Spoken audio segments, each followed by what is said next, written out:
Ang bayan na binago ng isang arkitekto, isang maikling kwento gawa ng isang mapagmalaking anak. Kabanata 1, ang batang probinsyano.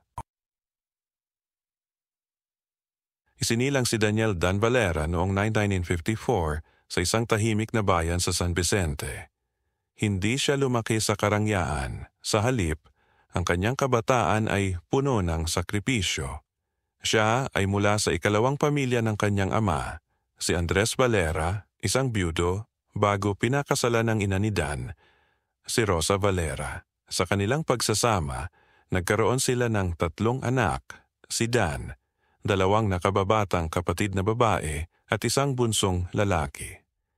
Ngunit may isang taong naging pinakamalaking impluwensya sa kanyang buhay. Ang kanyang nakatatandang kapatid sa ama, si Arturo, mula sa unang asawa ni Andres. Ang pagkamatay ng ama. Nang pumanaw ang kanilang ama noong siya'y 7 taong gulang, si Arturo ang pumuno sa kawalan ng isang ama sa buhay ni Dan. Itinuro niya rito ang pagiging matatag, disiplina, at ang kahalagahan ng edukasyon. Madalas siyang turuan ng kanyang kapatid kung paano lumaban sa mga hamon ng buhay, ngunit para kay Dan, ang pinakamahirap na laban ay ang pagiging isang probinsyanong itinuturing na pangalawang pamilya. Lumaki siyang hindi nagtatamasa ng kaginhawahan. Lahat ng kanyang gamit ay pasapasa lamang mula sa kanyang mga pinsan o nakatatandang kapatid. Ang kanyang sapatos ay laging may butas, at ang kanyang baon sa eskwela ay hindi kasing bongga ng sa kanyang mga kaklase. Madalas din siyang naglalakad pa uwi mula sa eskwela, minsan ay hinahabol pa ng mga asong gala sa kalsada. Isang insidente ang tumatak sa kanyang alaala. Isang beses habang pauwi mula sa eskwela, napunit ang kanyang lumang sapatos. Hindi niya alam kung paano siya makakarating sa bahay dahil sa matatarik na daan at putik. Napilitan siyang hubarin ang kanyang sapatos at maglakad ng nakayapak sa maiinit na bato ng kalsada. Sa tuwing maalala niya ito, lagi niyang sinasabi sa sarili, hindi na niya hahayaang maranasan ito ng kanyang magiging pamilya. Ang pagpupursige sa edukasyon,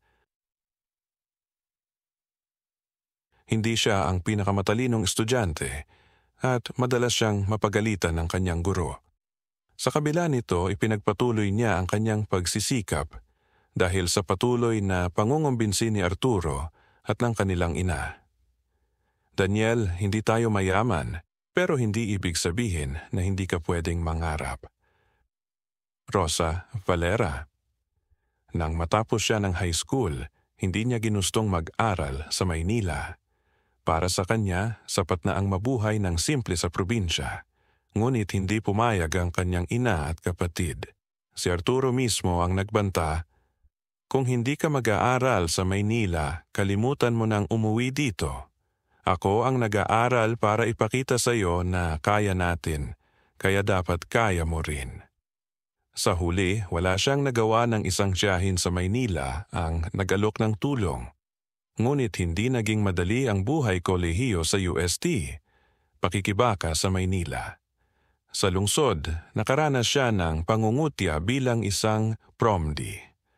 Pinagtatawanan ng kanyang pananamit ang kanyang baon na madalas ay tinapay mula sa probinsya at ang kanyang simpleng paraan ng pamumuhay. Ngunit hindi siya nagpatalo. Nagtrabaho siya bilang taxi driver sa gabi habang nag-aaral sa araw. Sa kabila ng kahihiyan, tiniis niya ito dahil alam niyang hindi lamang ito para sa kanya kundi para sa kanyang pamilya. Isang gabi, matapos magmaneho, tinutukan siya ng kutsilyo ng isang pasahero na nagtangkang pagnakawan siya. Takot na takot siya noon. Ngunit sa halip na sumuko, nagawa niyang patakbuhin ang sasakyan at tumalon palabas habang nasa mabagal na pagtakbo. Mula noon, natutunan niyang maging mas maingat, ngunit hindi ito naging hadlang upang ipagpatuloy niya ang kanyang pagsisikap. Sa kabila ng lahat ng ito, nakapagtapos siya ng arkitektura sa UST. Unang hakbang sa trabaho. Sa tulong ng kanyang sipag at tiyaga, nakuha niya ang isa sa pinakamalaking oportunidad sa kanyang buhay, ang pagiging building official ng Parañaque sa edad na 27. Dito nagsimula ang kanyang tunay na laban, hindi lang para sa kanyang pamilya, kundi para sa bayan.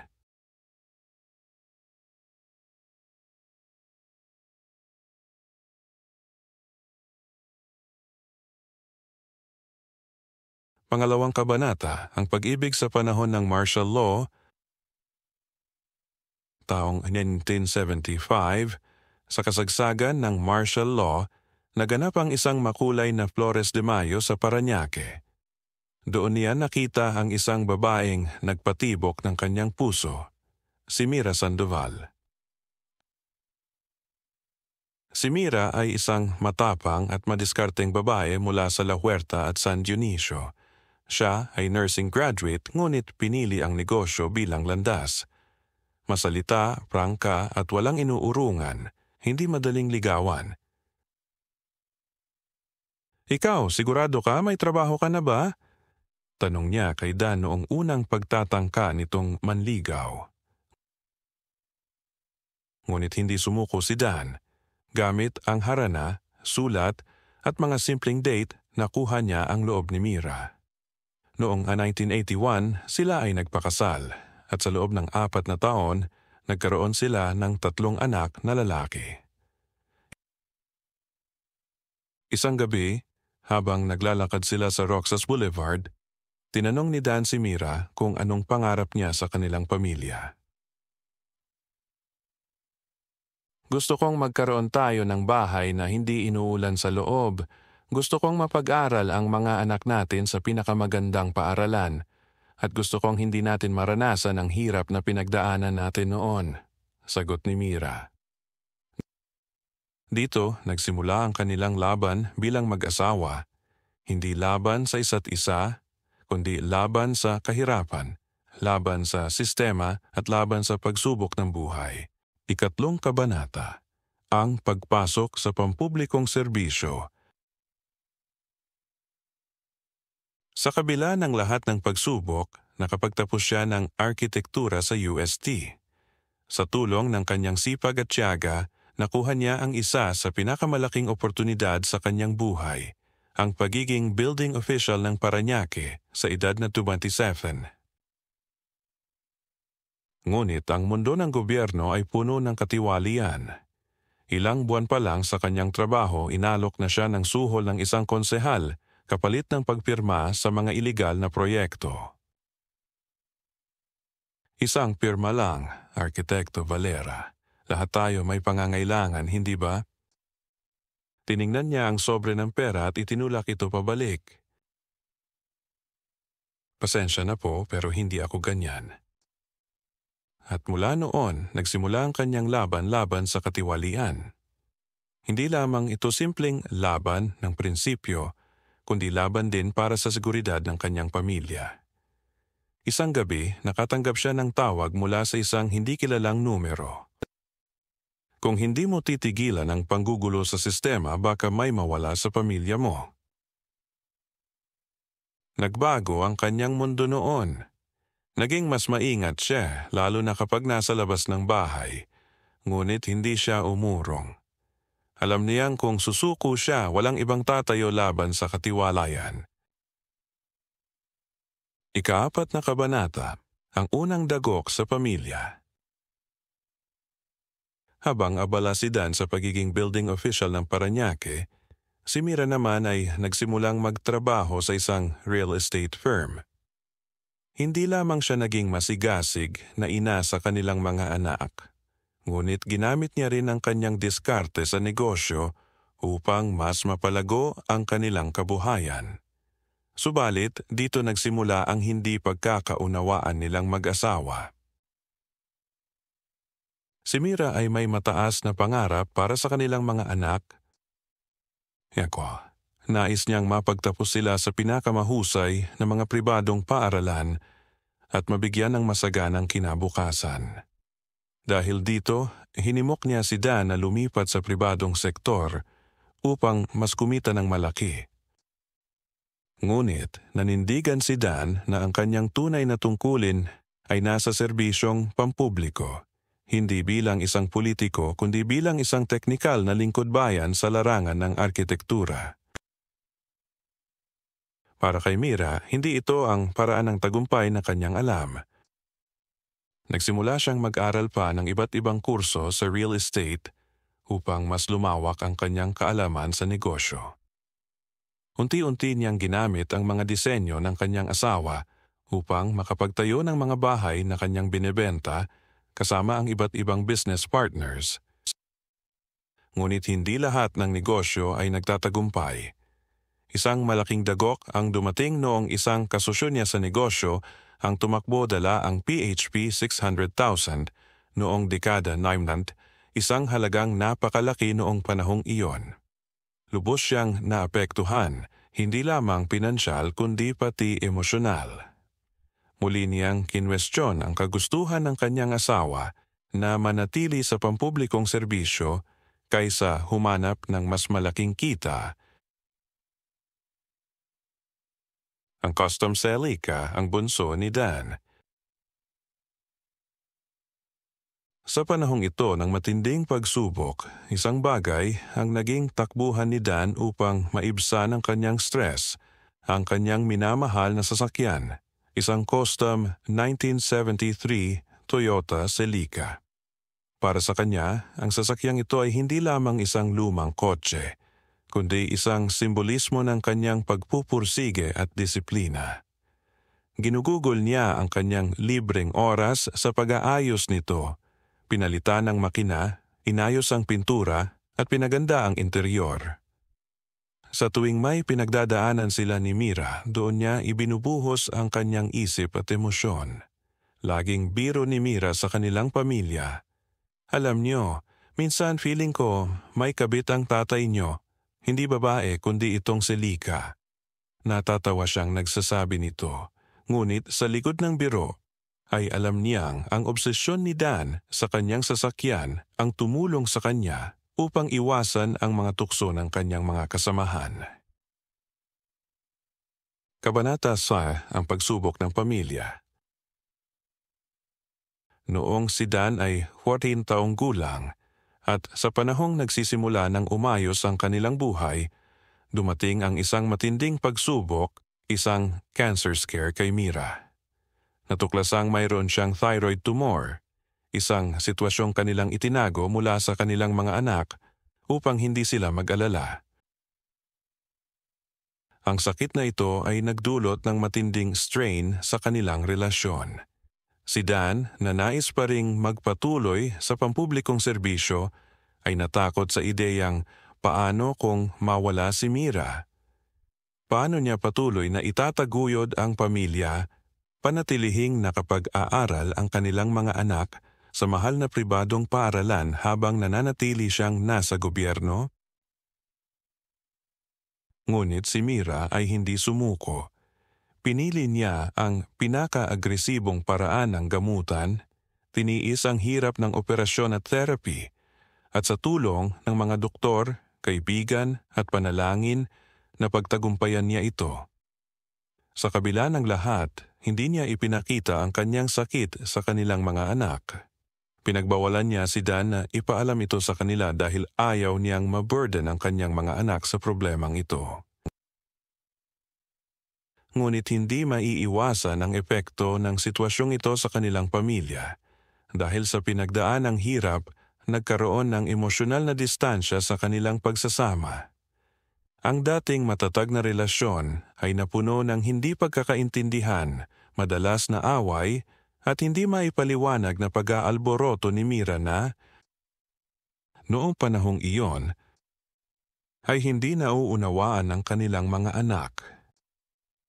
Madalas siyang magalit sa maliliit na bagay, may mga araw na tahimik lamang, at may mga panahong tila walang dahilan ang kanyang iritasyon.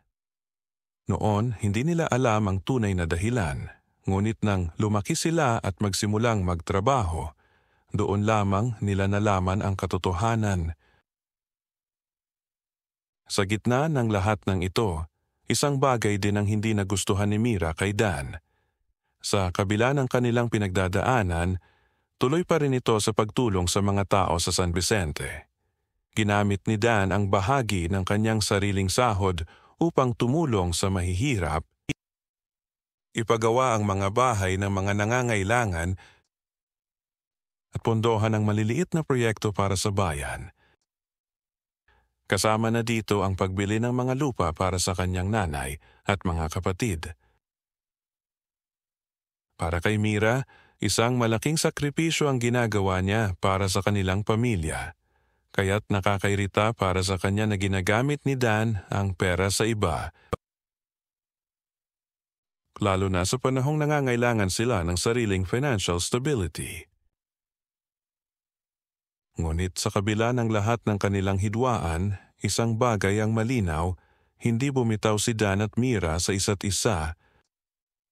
Bagamat puno ng sakripisyo, pagtatalo, at hindi pagkakaunawaan ang kanilang buhay mag-asawa, sa huli pinili nilang ipaglaban ang pamilya at sa huli nanatili silang matatag. Hindi perpekto ang kanilang relasyon, ngunit ito'y isang patunay na ang tunay na pagmamahal ay hindi sumusuko sa gitna ng unos. Ika-6 na kabanata, ang paninindigan.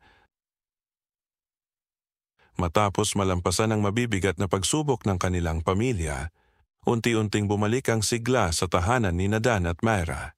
Subalit, hindi ito nangangahulugan na wala ng hamon na darating.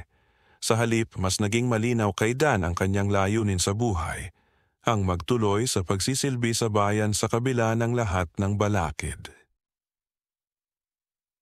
Sa kabila ng pangamba ni Mira na hindi sapat ang kinikita ni Dan sa gobyerno, upang mapanatili ang mataas na kalidad ng edukasyon ng kanilang mga anak, hindi nagpatinag si Dan sa kanyang paninindigan bilang isang lingkod bayan.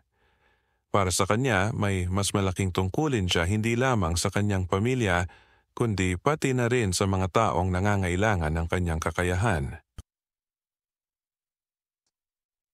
Ang pagkakandatay ng inabmingsmulahan ay kainulangan. Matagal nang tutol ang ina ni Dan sa sinumang anak niyang papasok sa politika. Pinaghirapan kong iahon kayo mula sa kahirapan para lang bumalik kayo sa dumi ng politika. Madalas niyang sabihin sa kanyang mga anak, lalo na kina Dan at Arturo. Para sa kanya, ang gobyerno ay puno ng katiwalian at panlilin lang, at ayaw niyang makita ang kanyang mga anak na masira dahil dito. Ngunit dumating ang isang trahedya na nagbago sa pananaw ni Dan. Ang kanilang ina ay pumanaw matapos hindi agad nadala sa ospital dahil sa kakulangan ng ambulansya sa kanilang bayan. Sa kabila ng lahat ng nagawa niyang reforma sa Parañaque, sa kabila ng lahat ng kanyang dedikasyon sa serbisyo, hindi niya naisalba ang sariling ina mula sa kapabayaan ng sistemang kanyang pilit na isinusulong na baguhin. Dito, nagsimulang magduda si Dan. Nagkulang ba siya? Dapat ba siyang gumawa ng higit pa? Ngunit kahit na puno ng pagsisisi ang kanyang puso, wala siyang nagawa kundi tanggapin ang katotohanan na minsan kahit ang pinakamalinis na intensyon ay hindi sapat upang baguhin ang isang bulok na sistema. Pagre-retiro at pagkamatay ng kapatid. Pagdating ng kanyang ika-25 na taon, nagdesisyon si Dan na magretiro bilang building official. Sa puntong ito, nakapagtrabaho na ang lahat ng kanyang mga anak, may kanya-kanyang pamilya at unti-unti na ring nadagdagan ang kanyang mga apo. Ngunit bago pa man siya tuluyang makapagpahinga sa kanyang tahimik na buhay, dumating ang isa pang matinding dagok, ang pagkamatay ng kanyang nakatatandang kapatid na si Arturo. Si Arturo ang taong unang naghangad na tumakbo sa politika upang makatulong sa bayan, ay pumanaw dala ng depression matapos matalo sa eleksyon. Matagal niyang pinangarap na tumulong sa kanilang bayan, ngunit hindi siya nanalo dahil sa kawalan ng sapat na impluwensya at suporta mula sa malalaking pamilya ng politika. Ang pagkatalo niya ay hindi lamang isang kabiguan sa kanya, kundi isang sugat na unti-unting sumira sa kanyang diwa, hanggang sa tuluyan siyang sumuko sa laban ng buhay. Sa pagpanaw ni Arturo, tuluyang naramdaman ni Dan ang bigat ng responsibilidad. Alam niyang kung buhay pa ang kanyang kapatid, siya ang tatayo upang ipaglaban ang kanilang bayan. Ngunit wala na si Arturo. Sa puntong ito nagsimula ng magtanim ng ideya si Dan. Kung hindi ang kanyang kapatid, sino pa ang lalaban para sa bayan nila? Ang panahon ng pandemya, ang kasal ng anak at ang pagbabago ng landas. Nang dumating ang pandemya, si Dan ay naipit sa Amerika habang binibisita ang kanyang unang apo. Wala siyang nagawa kundi panoorin mula sa malayo ang nangyayari sa kanyang bayan. Nakita niya kung paano nagdusa ang kanyang mga kababayan. Walang maayos na serbisyong medikal, kulang ang suporta mula sa lokal na pamahalaan, at maraming buhay ang nawala dahil sa maling pamamahala. At sa gitna ng lahat ng ito, isa pang mabigat na dagok ang dumating, ang kasal ng kanyang pangalawang anak. Dahil sa lockdown at mahigpit na travel restrictions, walang miyembro ng kanilang pamilya ang nakadalo sa kasal. Ito ay isang napakasakit na pangyayari para kay Dan, lalo na dahil siya mismo ang pumili ng pangalan ng kanyang pangalawang anak. Ang anak niyang ito ang pinakanagmana sa kanyang prinsipyo sa pagseserbisyo sa tao, ngunit may praktikal na pag-iisip na katulad ng kanyang ina. Habang pinapanood niya ang kasal mula sa isang screen, biglang bumalik ang lahat ng pinagdaanan niya, mula sa pagiging batang probinsyano, sa kanyang laban para sa integridad sa gobyerno, at ang sakripisyo niyang ipaglaban ang pamilya at bayan. Ngunit isang bagay ang naisip ni Dan habang tinitingnan ang kanyang pamilya. Lahat sila ay nakapagtapos na, may maayos na buhay, at may pamilyang inaalagaan. Ang mga dating pangarap niya para sa kanyang mga anak ay natupad na. Wala nang sagabal upang ipagpatuloy niya ang isang bagay na matagal niyang binalewala. Para kay Dan, ang kanyang pamilya ay matatag na, maayos at ligtas. Wala na siyang dahilan upang manatili sa isang komportabling buhay. Ito ang pagkakataon niya upang ibalik ang sarili sa paglilingkod. At sa pagkakataong ito, hindi na niya hahayaang manatili sa likuran. Sa puntong ito, alam na niya ang sagot. Kailangan niyang bumalik at ipaglaban ang kanyang bayan. Ikapitong kabanata, ang pagpasok sa politika. Pagbalik ni Dan mula sa Amerika, dala niya ang isang panibagong pananaw sa buhay. Matapos ang lahat ng pinagdaanan niya, ang pagkawala ng kanyang ina, ang pagkamatay ng kanyang kapatid na si Arturo, ang pandemya at ang kasal ng kanyang anak, napagtanto niyang may natitira pa siyang misyon. Ang kanyang bayan ay nangangailangan ng isang tunay na leader na hindi lang makikisali sa politika para sa kapangyarihan kundi upang tunay na magsilbi. Pagtutol ng kanyang pamilya.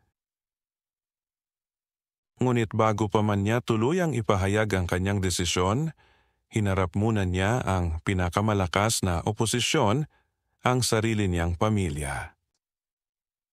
Dad, bakit ka pa tatakbo? Hindi ba sapat na ang lahat ng nagawa mo? Tanong ng kanyang panganay na anak. Tama na, Dan, dagdag ni Mira. Tapos na ang laban mo? Ang pamilya natin ay maayos na, ang mga anak natin ay may magagandang trabaho at may mga sarili ng pamilya. Hindi mo na kailangang ipasok ang sarili mo sa ganitong gulo. Walang isa man sa kanila ang sumuporta sa kanyang plano.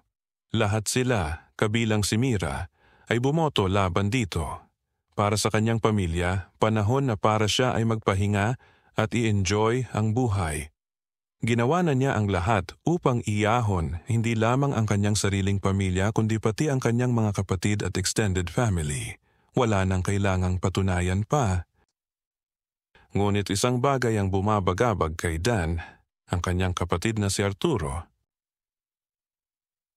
Si Arturo ang unang nagnais tumakbo para sa kanilang bayan, ngunit nang dumating ang panahon, siya mismo ang humikayat kay Dan na tumakbo. Ngunit dahil sa pagnanais niyang sundin ang kagustuhan ng kanyang pamilya, tumanggi si Dan. Sa huli, si Arturo ang tumakbo sa halip niya, at nang hindi ito nagtagumpay, unti-unting nalugmok sa depression hanggang sa siya ay pumanaw. Hindi niya maiwasang maramdaman ang kaunting bigat ng pagsisisi. Ano kaya ang nangyari kung siya ang tumakbo noon? Baka nagkaroon ng pagkakataon si Arturo na makita ang pagbabagong gusto nilang makamit para sa bayan.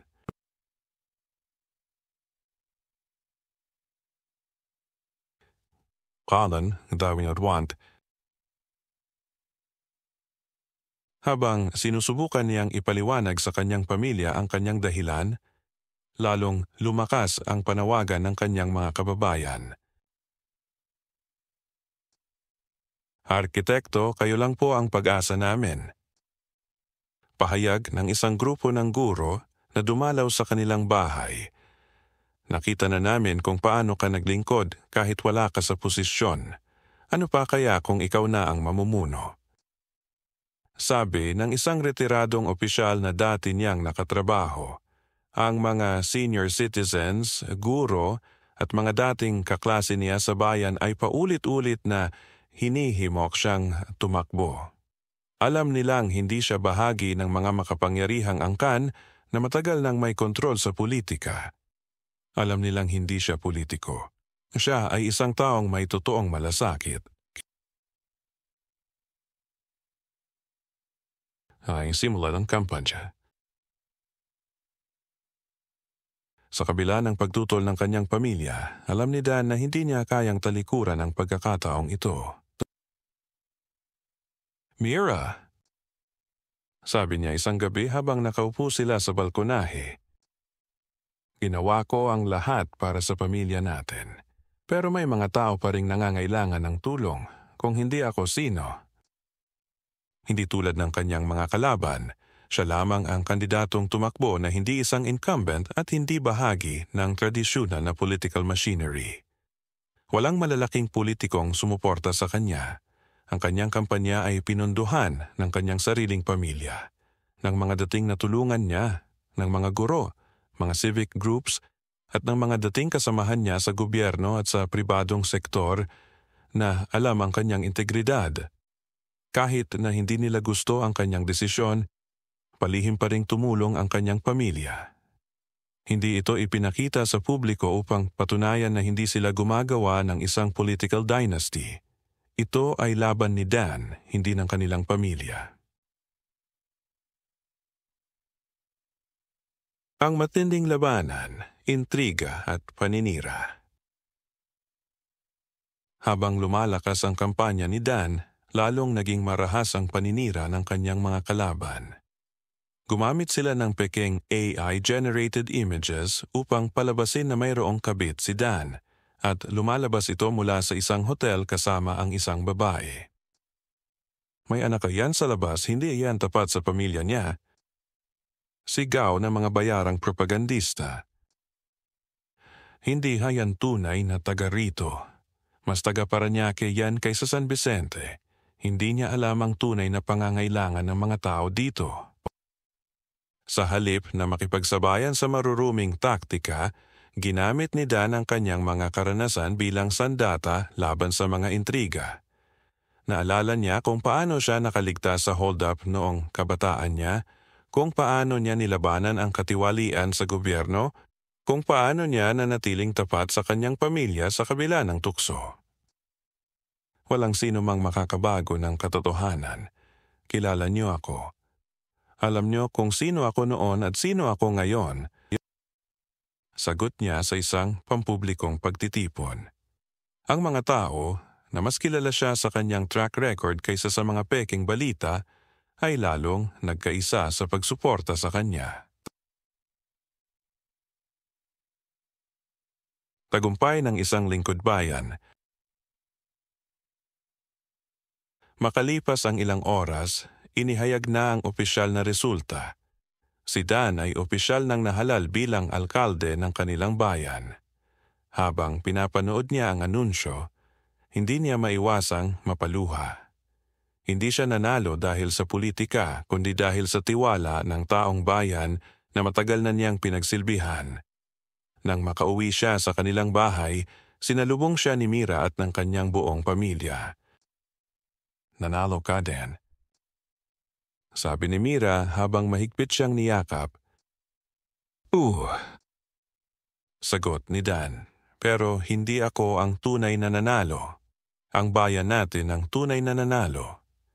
Sa gabing iyon, isang bagay ang nanatili sa isip ni Dan. Ito ang simula ng isang bagong kabanata.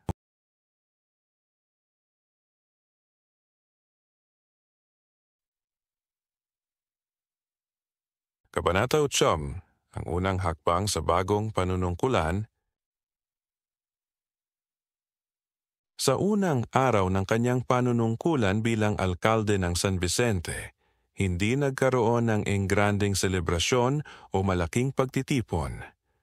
Sa halip, pinili ni Dan na pumunta sa palengke at sa ospital ng bayan, mga lugar kung saan pinakaramdam niya ang tunay na pulso ng kanyang nasasakupan. "Sir, hindi ba dapat nasa munisipyo kayo para sa oath-taking?" Tanong ng isang empleyado nang makita siyang naglalakad sa palengke. "Nag-oath na ako sa bayan matagal na. Trabaho na ang kailangan gawin." Sagot niya habang kinakamayan ng isang matandang nagtitinda ng gulay. Isa ito sa mga unang hakbang niya. Ang ipakita sa lahat na ang liderato niya ay hindi tungkol sa imahe o kapangyarihan kundi sa tunay na serbisyo. Pagpawi sa bayan mula sa katiwalian. Isa sa unang mga isyong hinarap niya ay ang malawakang katiwalian sa lokal na pamahalaan. Matagal ng reklamo ng mga residente ang mabagal na proseso sa munisipyo, mga ghost projects, at ang maling paggamit ng pondo. Nang suriin niya ang mga rekord ng munisipyo, agad niyang natuklasan ang mga irregularidad. May mga proyektong pinunduhan, ngunit hindi kailanman naisakatuparan. May mga kontrata na pabor lamang sa iilang negosyo, at may mga empleyadong matagal nang tumatanggap ng sweldo kahit hindi pumapasok. Hindi nagpatumpik-tumpik si Dan. Isa-isang pinasibak ang mga opisyal na napatunayang sangkot sa katiwalian. Ang mga kontratang hindi makatarungan ay kanyang ipinatigil, at ang mga pundong dapat sana ay napunta sa mahahalagang proyekto ay kanyang ibinalik sa tamang paggagamitan. Hindi na tayo babalik sa lumang sistema. Hindi ako nandito para palakasin ang sarili kong bulsa, kundi para tiyaking ang bawat piso ng bayan ay napupunta sa mga taong nangangailangan nito. Madiin niyang pahayag sa unang pulong niya bilang alkalde. Ambulansya para sa bawat barangay. Isa sa kanyang unang utos ay ang pagbili ng mga bagong ambulansya para sa bawat barangay. Hindi niya kinalimutan ang sakit ng pagkawala ng kanyang ina dahil sa kakulangan ng serbisyong medikal sa bayan. Alam niyang hindi lang ito simpleng issue. Ito ay usapin ng buhay at kamatayan. Sa unang 6 na buwan ng kanyang termino, unti-unti nang dumating ang mga ambulansya. Sa kauna-unahang pagkakataon, lahat ng barangay sa San Vicente ay may sariling sasakyan para sa mga emergency. Sa isang simpleng seremonya ng pagbibigay ng ambulansya, isang matandang babae ang lumapit sa kanya at mahigpit siyang niyakap. "Salamat, Mayor. Hindi na namin kailangang gumamit ng tricycle para lang madala sa ospital ang may sakit." Sa sandaling iyon, naramdaman ni Dan na tama ang naging desisyon niyang bumalik sa serbisyo publiko. Edukasyon at serbisyong pangkalusugan. Bukod sa ambulansya, tinuon din niya ang pansin sa edukasyon at kalusugan.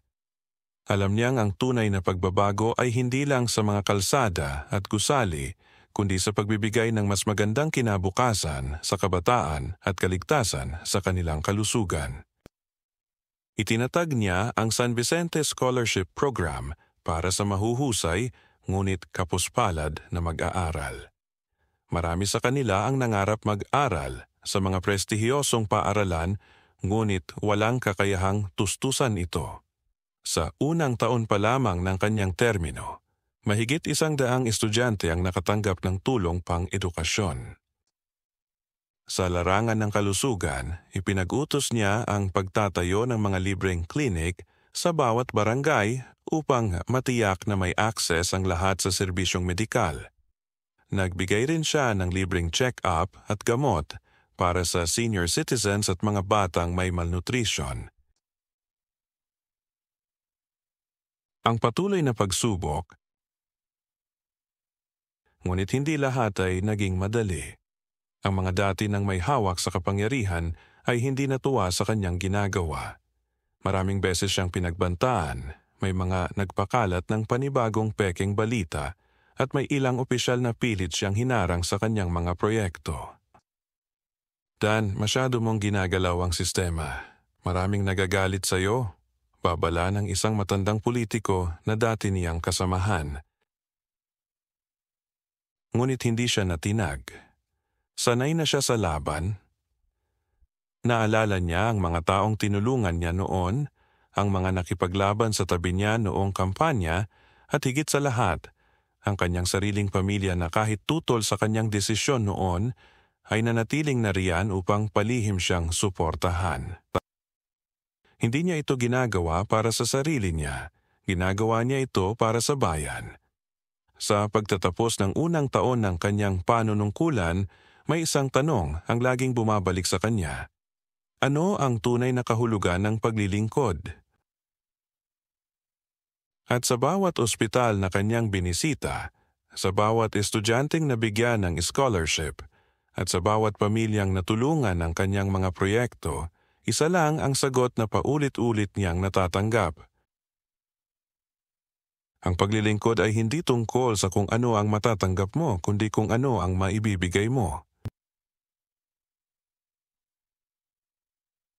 Kabanata 20, ang tunay na pagsubok ng isang alkalde.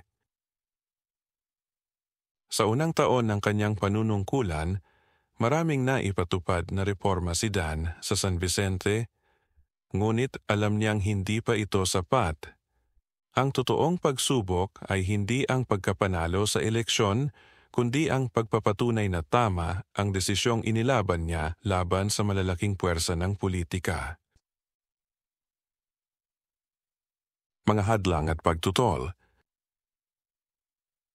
Habang pinapalakas niya ang transparency sa pamahalaan, mas lalong naging agresibo ang mga lumang politiko at negosyanteng nasagasaan ng kanyang mga reforma. Naputol ang ilang proyekto sa infrastruktura dahil sa mga lumang kasunduang pilit pa ring ipinapatupad ng dating administrasyon. May ilang kontratistang lumapit sa kanya at nagalok ng ayusin ang proseso kapalit ng malaking halaga. Mayor, ganito na ang sistema dito. Walang nananalo sa politika nang hindi dumadaan sa ganito, sabi ng isa sa mga dati niyang kasamahan sa gobyerno, na ngayon ay isang consultant, ngunit hindi nagbago ang paninindigan ni Dan.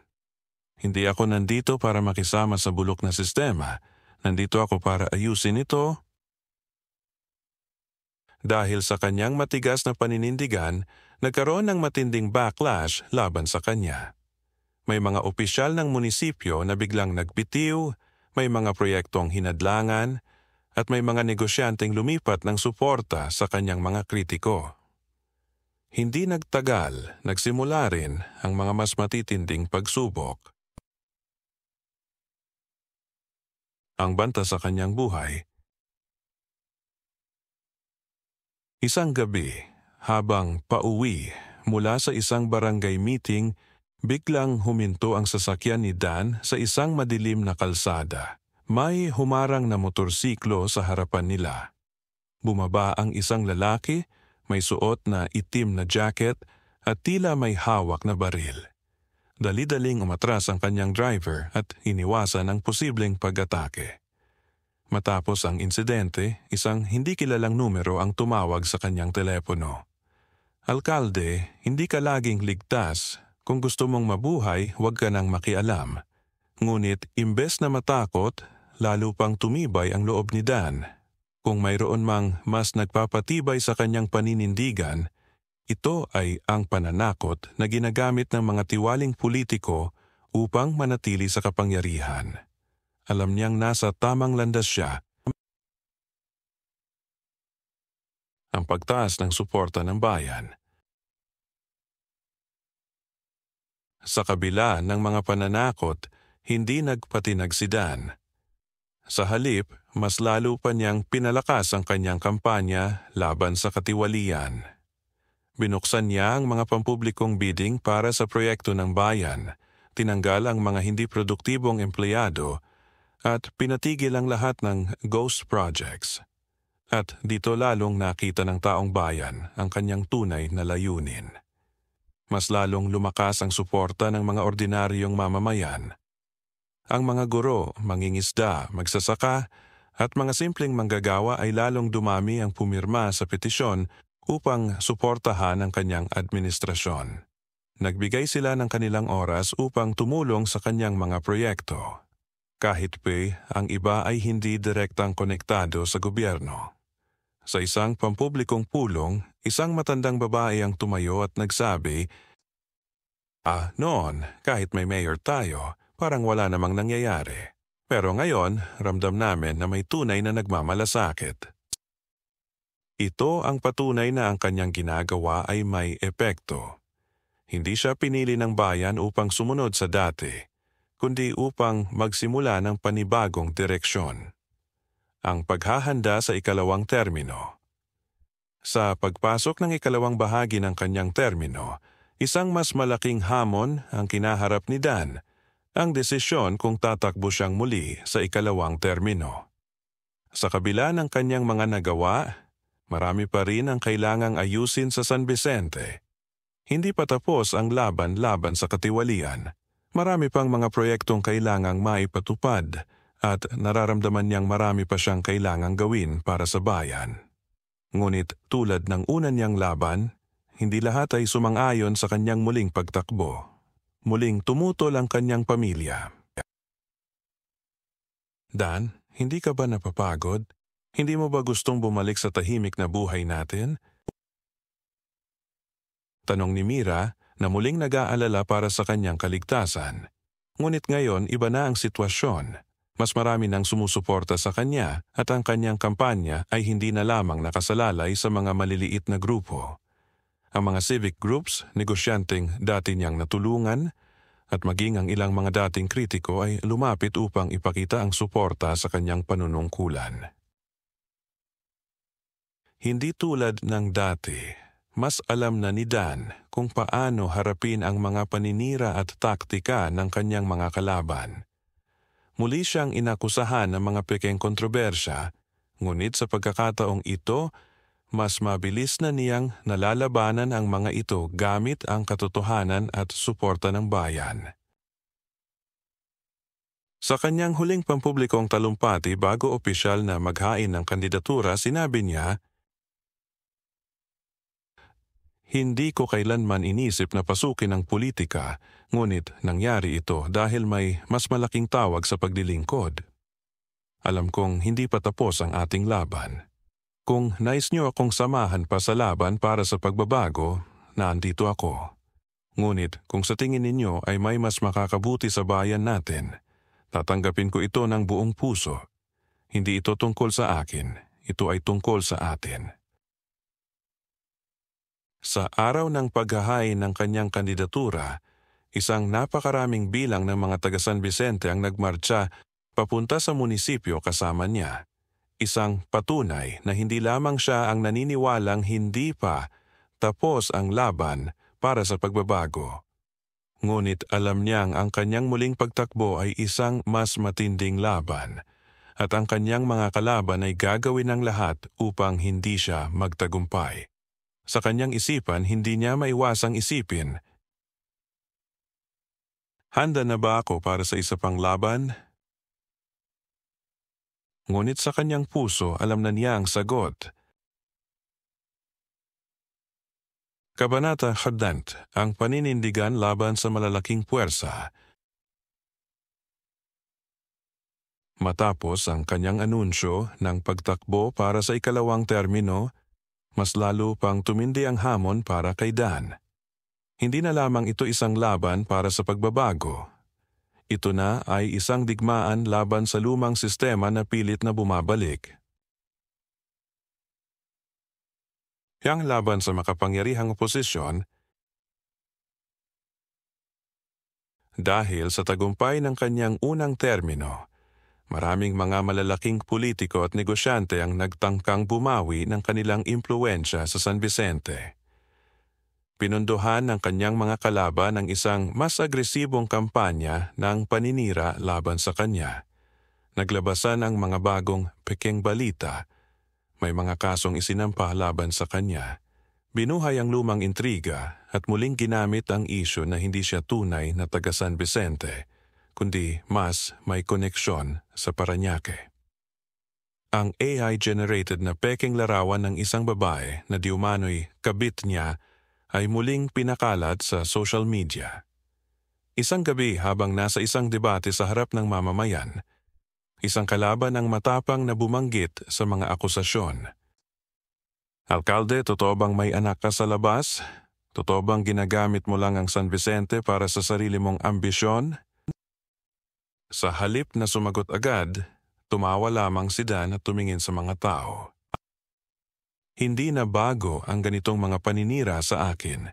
Ilang beses na akong pinagtangka ang siraan, takutin at pabagsakin. Pero hindi ito tungkol sa akin. Ito ay tungkol sa bayan natin. Kung ang tanong ninyo ay kung ako ba ay tumanggap ng pera mula sa corruption, hindi.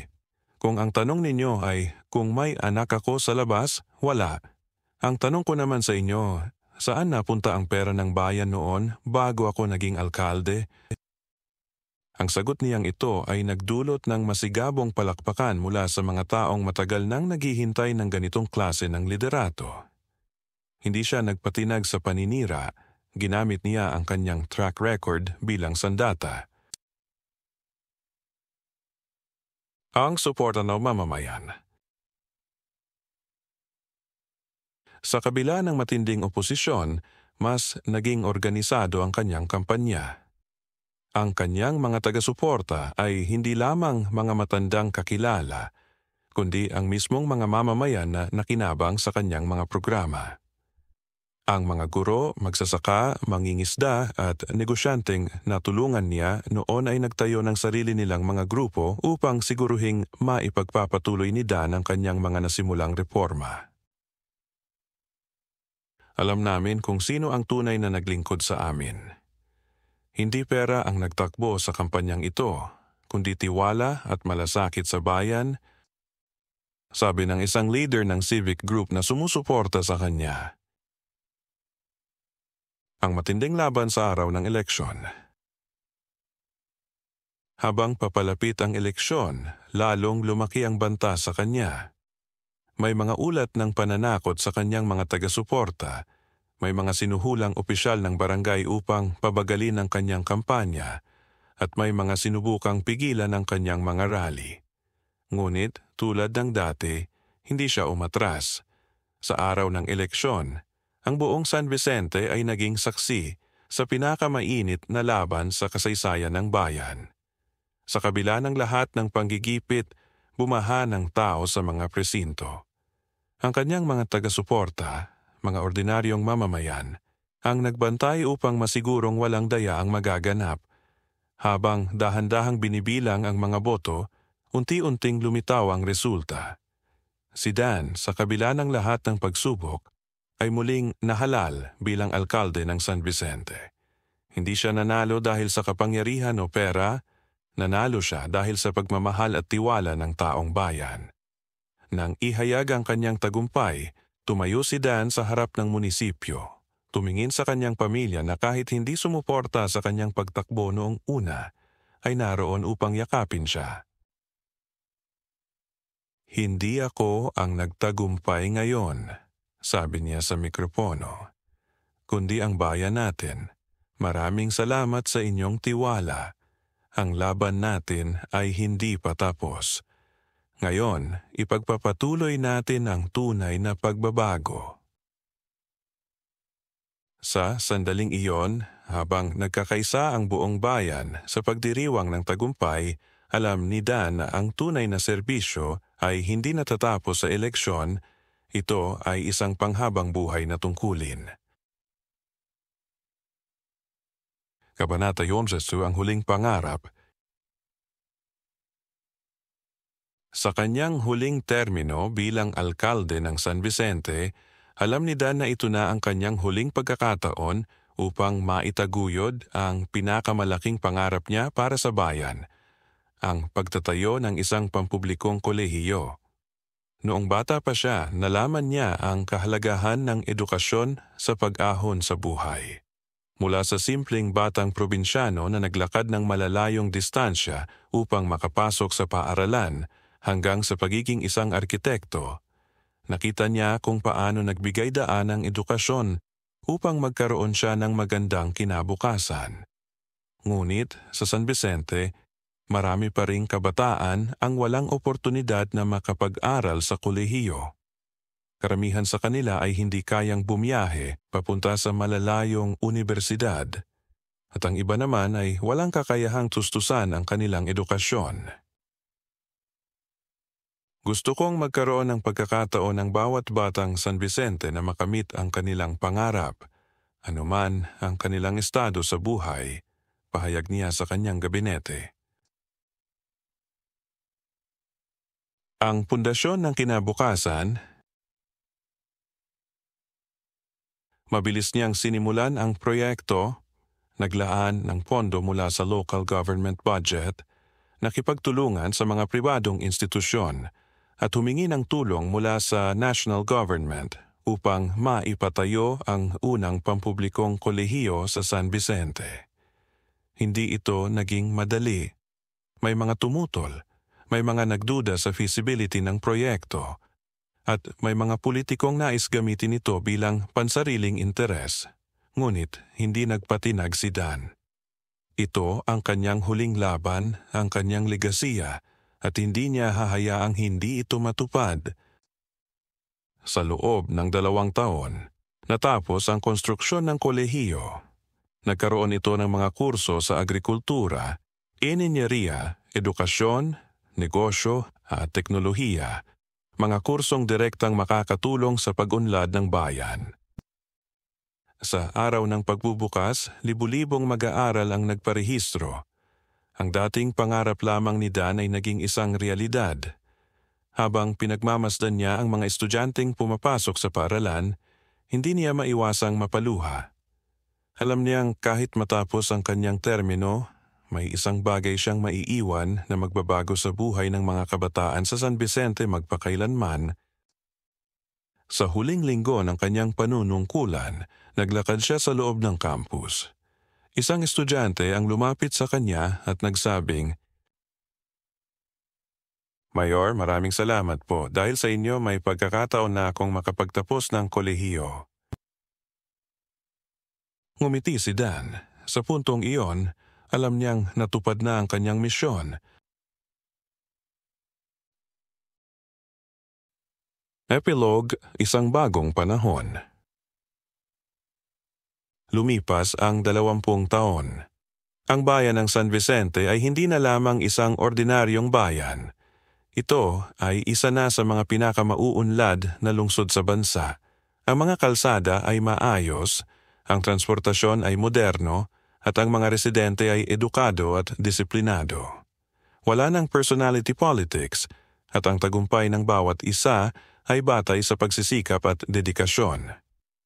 Sa gitna ng isang malaking auditorium, isang batang alkalde ang tumayo sa harap ng libu-libong mamamayan. Dati, Ang San Vicente ay isang ordinaryong bayan lamang, puno ng hamon at hadlang. Ngunit may isang tao na nagbukas ng pinto para sa pagbabago. Isang arkitektong hindi lang nagtayo ng gusali, kundi nagdisenyo ng kinabukasan para sa atin. Mula sa entablado, itinuro ng alkalde ang isang gusali, ang kolehiyong itinayo ni Dan. Dahil sa kanyang pangarap, tayo ngayon ay isang maunlad na lungsod, may disenteng hanap buhay, de kalidad na edukasyon at mas maayos na buhay para sa lahat. Ngunit sa gabing iyon, may isang mahalagang tao ang hindi na nakaupo sa entablado. Si Dan ay pumanaw ilang taon matapos ang kanyang termino. Tahimik at payapa siyang lumisan na may dalang kasiguruhan na natupad niya ang kanyang misyon.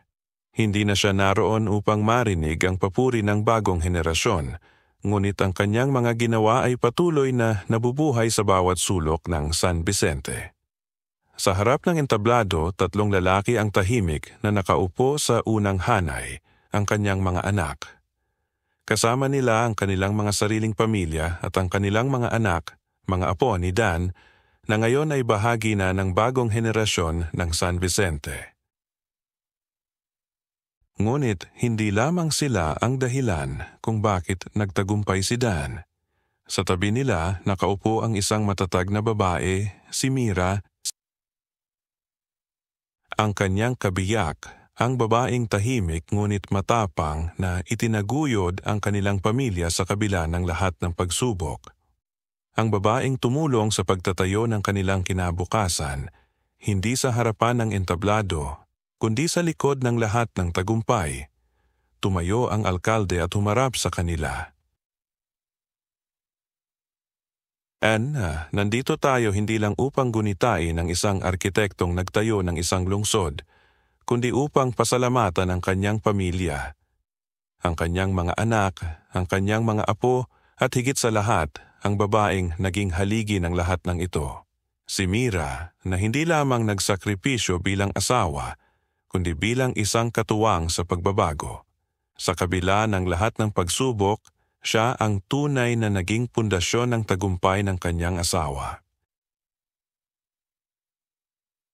Habang pumapalakpak ang buong auditorium, ang 3 anak ni Dan at si Mira ay tahimik na nagpalitan ng tingin. Alam nilang ang kanilang ama ay hindi humingi ng papuri o gantimpala. Ginawa niya ang lahat hindi para sa sarili, kundi para sa bayan. At sa huling sandaling iyon sa ilalim ng liwanag ng entablado, alam nilang hindi lamang isang bayan ang kanyang binago, binago rin niya ang buhay ng kanilang pamilya at ng maraming henerasyon pang darating.